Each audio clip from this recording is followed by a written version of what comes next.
Good morning student. अपन class 9 science का chapter first हमारे आसपास के पदार्थ पढ़ रहे थे, जिसमें मैंने 2 क्वेश्चन पहले डिस्कस किए थे और कहा था कि अगले 2 क्वेश्चन जो है वो अगली क्लास में डिस्कस करेंगे। तो आज हम उसका क्वेश्चन नंबर 3 डिस्कस करते हैं। क्वेश्चन नंबर 3 है कि स्विमिंग पूल में गोताखोर यानी तैराक जो है वो तैरने वाला पानी को काट कैसे पाता है। जब अपन स्विमिंग पूल में तैरते हैं तो अपन पानी को काट पाते हैं। इसमें पदार्थ का कौन सा गुण प्रदर्शित होता है, कौन सा गुण दिखाई देता है। तो देखो, पदार्थ के गुणों में मैंने आपको लास्ट गुण पढ़ाया था कि पदार्थ के जो कण होते हैं वो आपस में एक दूसरे पर आकर्षण बल लगाते हैं, वो एक दूसरे पर आकर्षण बल लगाते हैं।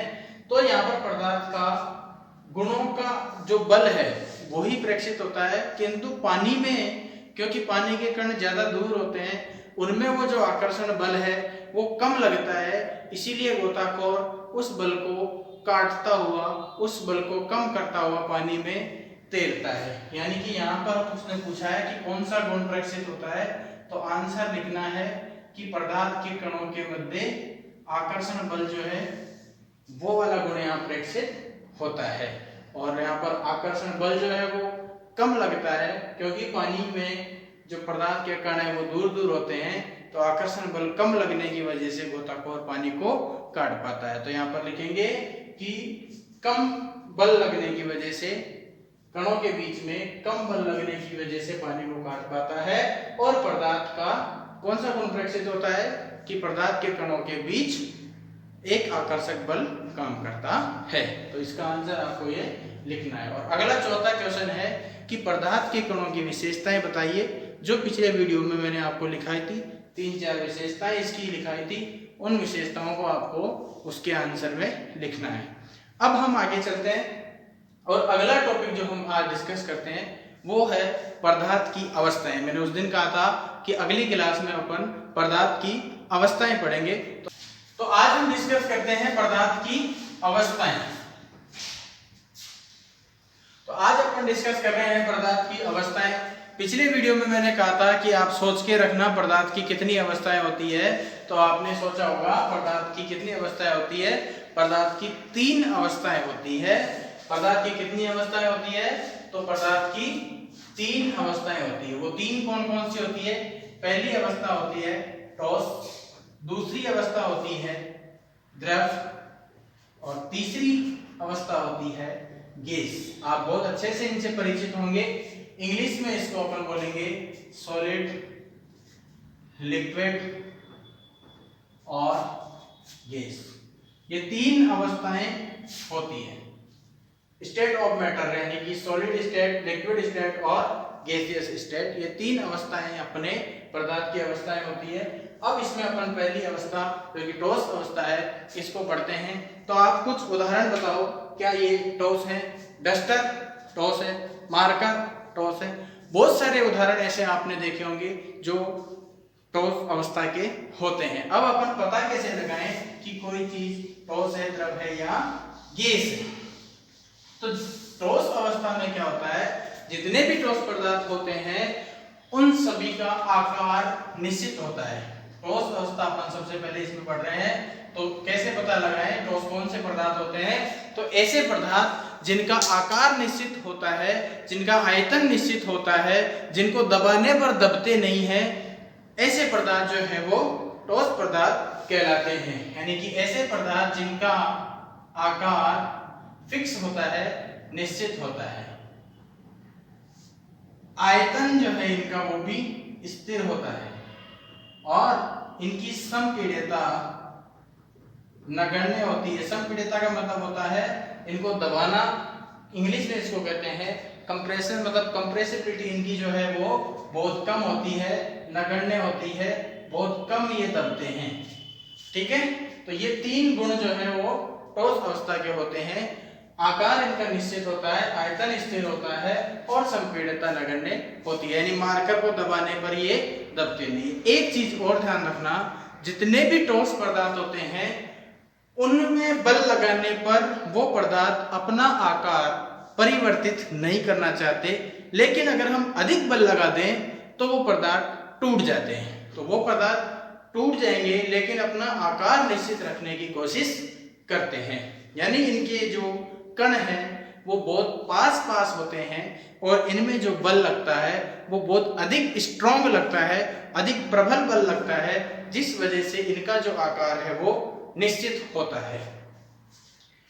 अब हम कुछ ऐसे उदाहरण भी लेते हैं जिनको अपन ने ठोस माना है लेकिन वो दबते भी हैं, खिंचते भी हैं, टूटते भी हैं। जैसे रबड़ को ठोस अवस्था में माना है, पर रबड़ को ठोस अवस्था में क्यों माना है? क्योंकि रबड़ तो खिंच भी जाता है, दब भी जाता है, और आपने तो कहा कि संपीड़ितता नगण्य होती है। तो दबना और खिंचना ये संपीड़ितता का मतलब नहीं है। अगर किसी भी पदार्थ को अपन दबाकर छोड़ दें और वो वापस अपनी प्रारंभिक अवस्था में आ जाए तो उसको ठोस ही माना जाएगा। जैसे रबड़ को आप खींचो और वापस छोड़ दो तो वो अपनी प्रारंभिक अवस्था में आ जाएगा। अगर आप रबड़ को दबा के छोड़ दो तब भी वो अपनी प्रारंभिक अवस्था में आ जाएगा, यानी उसका आकार चेंज नहीं होगा। ऐसा नहीं है कि रबड़ को खींचने पर वो खींच के ही रह गया। अगर खींच के ही रह जाए, जैसे आप च्युइंगम चबाते हो, खींच लो, खींची हुई रह जाती है तो वो ठोस में नहीं आएगी। लेकिन अगर रबड़ को आपने खींचा और छोड़ा तो वापस वो प्रारंभिक अवस्था में अगर आ गया तो वो ठोस पदार्थ है। चीनी, नमक, ये कैसे पदार्थ है? तो ये भी ठोस पदार्थ है, क्योंकि नमक का एक दाना, चीनी का एक दाना, इनका फिक्स आकार होता है, निश्चित इनकी आकृति होती है, इसीलिए ये भी ठोस पदार्थ है।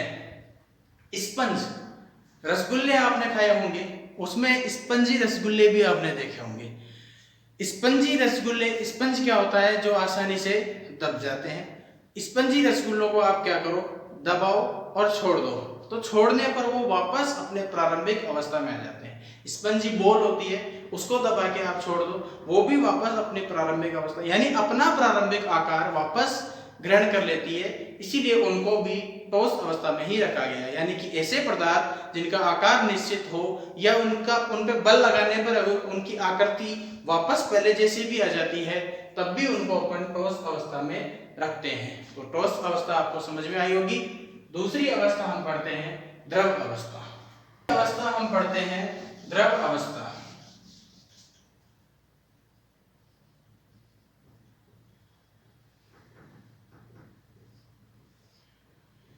द्रव जो है वो वे पदार्थ होते हैं जिनका आकार निश्चित नहीं होता, यानी कि जैसे पानी, तेल, घी आदि, इनका कोई आकार निश्चित नहीं होता। अगर आप इनको नीचे फैला दो तो ये फैल जाते हैं। पानी को अगर बोतल में भर दो तो वो बोतल जैसे आकार का बन जाता है। अगर किसी मग में या भगवानी में या किसी भी बर्तन में अगर आप उसको भर दो तो वो उसी के जैसे आकार का हो जाता है, यानी कि इनका कोई फिक्स आकार नहीं होता है, पात्र के आकार को ये ग्रहण कर लेते हैं। यानी ठोस अवस्थाओं में ऐसे पदार्थ आते हैं जिनका आकार निश्चित न हो, यानी इनका आकार जो है वो निश्चित नहीं होता है। दूसरी चीज, आयतन इनका फिक्स होता है। 1 लीटर पानी को अगर आप फैला दो तब भी वो 1 लीटर ही रहेगा, अगर उसको आप बोतल में डाल दो तब भी वो 1 लीटर ही रहेगा, यानी उसका जो आयतन है वो चेंज नहीं होता है। तो यानी कि इनमें आकार अनिश्चित होता है, यानी कि निश्चित नहीं होता है, लेकिन आयतन जो है वो इनका फिक्स होता है, आयतन इनका स्थिर होता है, आयतन इनका निश्चित होता है। और संपीड्यता इनमें अधिक पाई जाती है ठोसों के कंपैरिजन में, यानी कि ठोस पदार्थों की तुलना में ये अधिक संपीड्य होते हैं, अधिक दब जाते हैं, इनमें संपीड्यता अधिक होती है, लेकिन गैस पदार्थों से कम होती है, ये ध्यान रखना। तो संपीड्यता इनकी अधिक होती है, आयतन इनका निश्चित होता है, आकार इनका निश्चित नहीं होता है, पात्र का ये आकार ले लेते हैं, इसीलिए ऐसे पदार्थों को अपन द्रव पदार्थ कहते हैं। पदार्थ की ऐसी अवस्था को द्रव अवस्था कहते हैं। उदाहरण, पानी, तेल आदि, ये जो है वो द्रव पदार्थ के उदाहरण है, द्रव अवस्था के उदाहरण है। तो अगली पदार्थ की अवस्था है गैस अवस्था। पदार्थ की तीसरी अवस्था है गैस अवस्था। गैस अवस्था ऐसी अवस्था होती है जिसमें ना तो आकार निश्चित होता, ना आयतन निश्चित होता, और इनकी संपीड्यता भी अत्यधिक होती है। संपीड्यता अत्यधिक होती है।